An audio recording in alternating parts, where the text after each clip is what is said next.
एक समाज जाति विहीन समाज एक धार्मिक व सामाजिक रजिस्टर्ड ट्रस्ट है जिसका एकमात्र उद्देश्य ऊंच नीच के जातिवाद को समाप्त कर हिंदू समाज में भाईचारा पैदा करना है, जिसके बिना कोई समाज संगठित व सशक्त नहीं हो सकता। इस चैनल में तर्कशील ज्ञान के आधार पर विचार प्रस्तुत किए जाते हैं। यह एक विडंबना है कि बुद्धि का स्वामी होते हुए भी मनुष्य प्रमाणित ठोस तथ्यों को छोड़कर धर्म के नाम में स्थापित की गई कपोल कल्पित गाथाओं पर अधिक विश्वास करता है। ये चैनल प्रत्येक व्यक्ति को अपनी बुद्धि व तर्कशील विवेक का प्रयोग करने के लिए प्रेरित करता है। इस चैनल का ईमेल आईडी eksamaj@gmail.com है, जिस पर आप अपनी प्रतिक्रिया व संदेश भेज सकते हैं। हम इस एपिसोड में मनुष्य जीवन पर ईश्वर की सत्ता का प्रभाव जानेंगे। विश्व की सभी सभ्यताओं का विकास लगभग एक ही क्रम में हुआ है, जब प्रकृति के रहस्यों को समझने के लिए धर्मगुरुओं ने अपने सीमित ज्ञान के आधार पर ईश्वर की सत्ता की व्याख्या की। ईश्वर को सार्वभौमिक व सर्वशक्तिमान मानने से धर्मगुरुओं का हर आदेश मानना अनिवार्य हो गया। धर्मगुरुओं ने सही या गलत प्रत्येक घटना के होने या न होने का स्पष्टीकरण प्रस्तुत किया, जिसे आम जन ने स्वीकार किया। एक बार पैगंबर मोहम्मद से जब पूछा गया कि सूर्य शाम को कहाँ जाता है, तो उनका उत्तर था कि उन्हें नहीं मालूम। इस पर जब उन्हें कहा गया कि वे तो रसूल हैं, तो उन्होंने बताया कि सूर्य शाम को कीचड़ के गड्ढे में गिर जाता है और अगली सुबह अल्लाह के आदेश से फिर अपने दिन की यात्रा आरंभ करता है। इस प्रकार धर्म संसार की व्याख्या करने का उद्गम स्रोत बना, जिसे उस काल में उपलब्ध ज्ञान के आधार पर परिभाषित किया गया। यह सभी धर्मों के लिए सच है।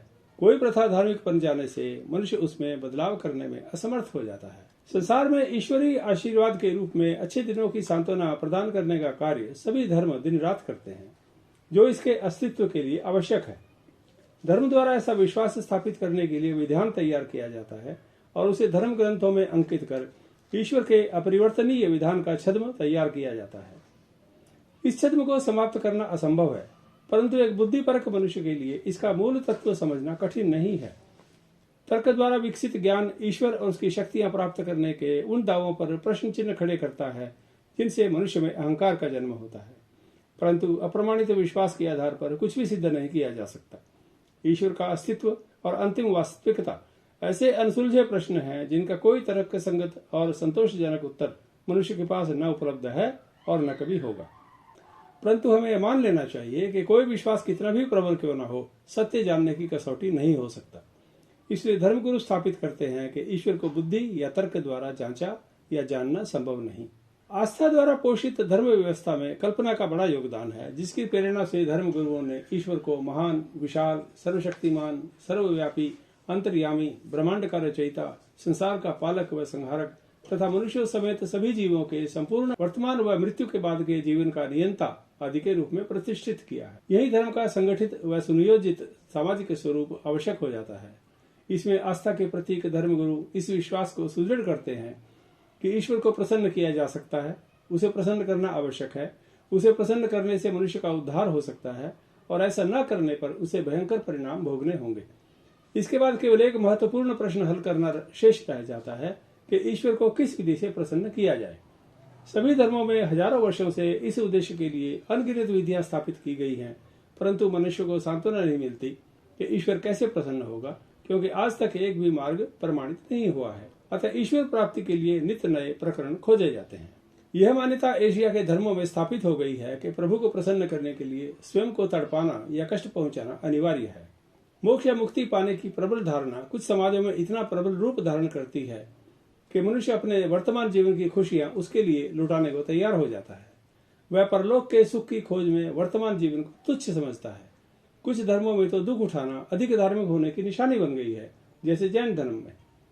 मृत्यु के बाद मोक्ष प्राप्ति के परम उद्देश्य की पूर्ति के लिए निर्धन लोग ऋण लेकर तीर्थ यात्रा करने व धर्म गुरुओं को दान देकर पुण्य अर्जित करते देखे जा सकते हैं, ताकि उन्हें 84 लाख योनियों में न भटकना पड़े और उनका यह जीवन न सही परंतु मृत्यु के बाद का जीवन सुखमयी हो, उन्हें मोक्ष की प्राप्ति हो या वे उस स्वर्ग के अधिकारी बने जो केवल कथानकों में बसता है। इस्लाम में तो एक मुसलमान को स्वर्ग में 72 सुंदरियां भोगने के लिए मिलने की बात कही जाती है। हिंदू धर्म में भी वैकुंठ अप्सराओं का वास बताया गया है।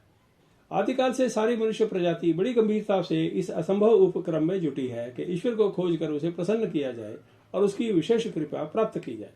इसी विश्वास के चलते धर्म गुरुओं ने पूजा स्थल पहाड़ों की चोटियों पर और कंदराओं में बनाए, जैसे कि ईश्वर कोई परीक्षा ले रहा है और वह संसार से छिपकर वहां बैठा है, जो कष्ट उठाने पर ही प्राप्त होगा। मनुष्य पहाड़ों की चोटियों पर और कंदराओं में भी पहुंच गया और पाया कि ईश्वर वहां भी नहीं है। इस पर कुछ लोगों ने कहा कि वह तो प्रत्येक मनुष्य के हृदय में वास करता है, तब वह मनुष्य से छिपकर क्यों बैठा है? वह किसी मनुष्य को प्राप्त क्यों नहीं होता है? वह किसी मनुष्य के सामने क्यों नहीं आता है? क्या वह कहीं भी नहीं है? यदि है तो उसका क्या स्वरूप है? आदि सभी प्रश्नों का कोई उत्तर नहीं है। ईश्वर के विषय में तर्क की अपनी सीमाएं हैं, क्योंकि ईश्वर को अदृश्य माना गया है, जहां उसकी तर्क शक्ति काम नहीं करती, और अक्सर मनुष्य उसके बारे में प्रचारित वक्तव्यों पर आंख मूंद कर विश्वास कर लेता है। किसी धर्मगुरु ने स्वर्ग व नरक नहीं देखा, परंतु प्रत्येक धर्म में वे उनके बारे में अनेक भ्रांतियां स्थापित करने में सफल हुए हैं। स्वर्ग व नरक तथ्यों से परे केवल एक अंधविश्वास पर टिका है, जिसके लिए व्यक्ति को किसी प्रमाण की आवश्यकता नहीं है। मोक्ष या मुक्ति क्या है?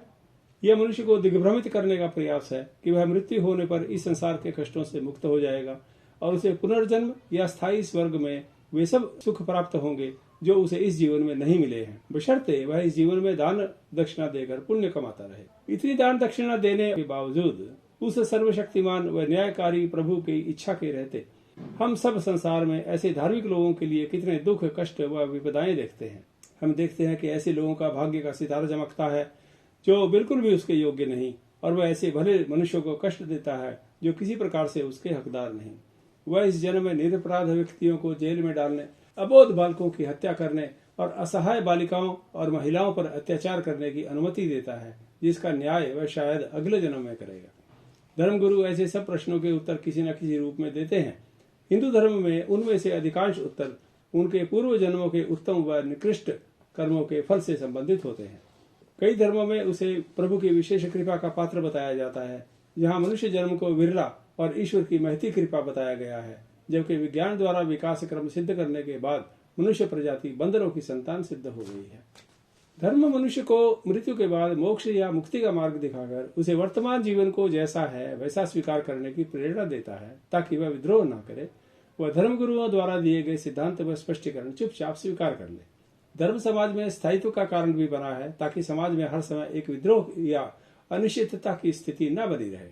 इसलिए संतोष को परम धन कहा गया है, ताकि मनुष्य प्रत्येक परिस्थिति में संतुष्ट रहे, ईश्वरीय व्यवस्था पर प्रश्न न उठाए। इसलिए सभी धर्म जड़ता के प्रतीक हैं। ऐसा चिंतन मनुष्य को भाग्यवादी और कर्महीन भी बनाता है और होई वही जो राम रची राखा में विश्वास करने के लिए प्रेरित करता है।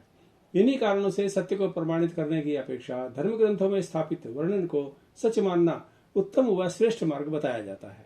आस्था के प्रतीक मंदिर, गुरुद्वारे या मस्जिद समान सोच रखने वाले व्यक्तियों के लिए प्रवचन सुनने, वर्तमान व्यवस्था का सम्मान करने, परस्पर सामाजिक संबंध विकसित करने और ईश्वर की भक्ति के नाम में भावनात्मक रूप से आनंदित होने का मार्ग है। धर्म ज्ञान प्राप्त कर सत्य जानने का मार्ग नहीं, अपितु स्थापित ज्ञान को सत्य मानने की विधि है।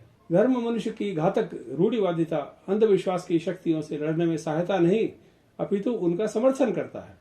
धर्मगुरु यह भी सिद्ध करते हैं कि ईश्वर तो सार्वभौम है तथा उसकी शक्तियों के अस्तित्व को प्रमाण की आवश्यकता नहीं है। कई बार प्रकृति के रहस्यों को ही ईश्वर का प्रमाण सिद्ध किया जाता है। इसलिए आम आदमी का ईश्वर व धर्म का ज्ञान धर्मगुरुओं द्वारा प्रचारित किए गए ज्ञान से अधिक नहीं हो सकता। ईश्वर एक विश्वास की शक्ति है, जिसे टेलीस्कोप या माइक्रोस्कोप से नहीं देखा जा सकता। वैसा ही जैसे मस्तिष्क को खोलने पर उसमें भावनाओं का गुबार नहीं देखा जा सकता। धर्म या ईश्वर की सत्ता केवल विश्वास पर टिकी है, तर्कशील ज्ञान या प्रमाणों पर नहीं। संभवतः लोगों का ईश्वर से तात्पर्य उन अलौकिक घटनाओं व चमत्कारों की शक्ति से है जो इस ब्रह्मांड पर राज्य करती हैं और हमारी प्रार्थना स्वीकार कर उन्हें सफल करने के लिए तैयार करती हैं। आम जन ईश्वर को चमत्कार करने वाले सर्वशक्तिमान व सर्वव्यापक शक्ति के रूप में स्वीकार करते हैं, जो पापों का नाश करती है और हमारी प्रार्थनाएं सुनकर हमें आश्वस्त करती है। सभी धर्मों में यह विश्वास किया जाता है कि ईश्वर सब कुछ देख और सुन रहा है और अंत में वह सब अच्छा कर दे। धर्मगुरुओं के इस आश्वासन से हम अपने भविष्य के प्रति आशावान हो जाते हैं और जीवन की कड़वाहटों को भूलकर संघर्ष करने के लिए फिर से तैयार हो जाते हैं। यही विश्वास सभी धर्म ग्रंथों व धर्मों की आत्मा है। जंगली जीवन से आगे प्रगति करते हुए सामाजिक जीवन स्थापित होने के बाद मनुष्य के बिना धर्म का और समाज के बिना मनुष्य का अस्तित्व असंभव हो गया है। इसके दो स्पष्ट लाभ सामने आए हैं। एक, प्रत्येक मनुष्य के जीवन की सुरक्षा, और दो, अर्जित संपत्ति पर व्यक्तिगत अधिकार को स्वीकृति, जो इससे पूर्व संभव नहीं थी। यह धर्म की शक्ति का परिचायक है कि प्रत्येक मनुष्य के मन में अदृश्य ईश्वर का आतंक स्थायी रूप से बैठाने में इतना सफल हुआ है कि किसी अन्य के आसपास न होने पर भी वह धर्म द्वारा स्थापित किए गए नियमों को तोड़ने का साहस नहीं करता, क्योंकि प्रत्येक धर्म के मूल में यह स्थापित किया गया है कि ईश्वर सब कुछ देख व सुन रहा है। निस्संदेह इस प्रक्रिया में धर्म की अतीव भूमिका है, जो मनुष्य के सामाजिक जीवन को नियंत्रित व नियमित करने में सफल हुआ है। इन्हीं कारणों से धर्म सभी सहधर्मियों के लिए एक समान विधान बनकर एक शक्ति बन जाता है और अपने समाज को संगठित करता है।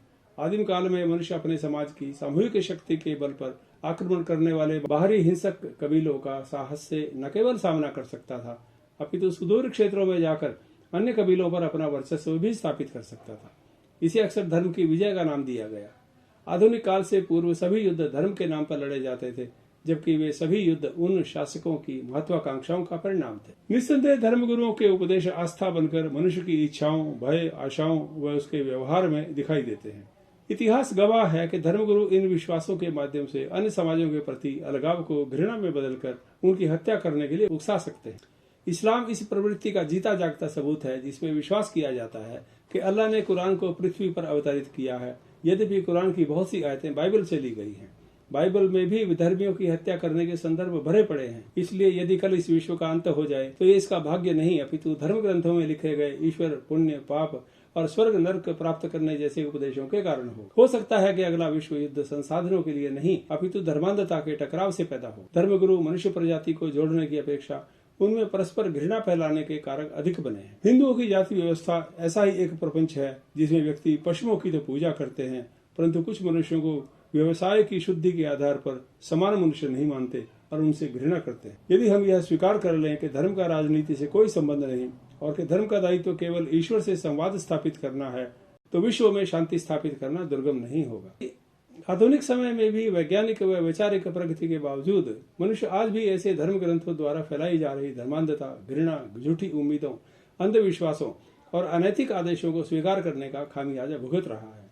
स्वर्ग, नर्क, शैतान, पुनर्जन्म और मोक्ष व आत्मा के सब धार्मिक उपक्रम धर्मगुरुओं द्वारा स्थापित किए गए प्रपंच हैं और धार्मिक कल्पना की उड़ान सिद्ध हुए हैं। यदि इन सब धार्मिक कल्पनाओं को समाप्त कर दिया जाए तो किसी का कोई अहित नहीं होगा, बल्कि सामाजिक जीवन में अनेक निरर्थक भ्रांतियां समाप्त हो जाएंगी और मनुष्य चैन से जी सकेगा।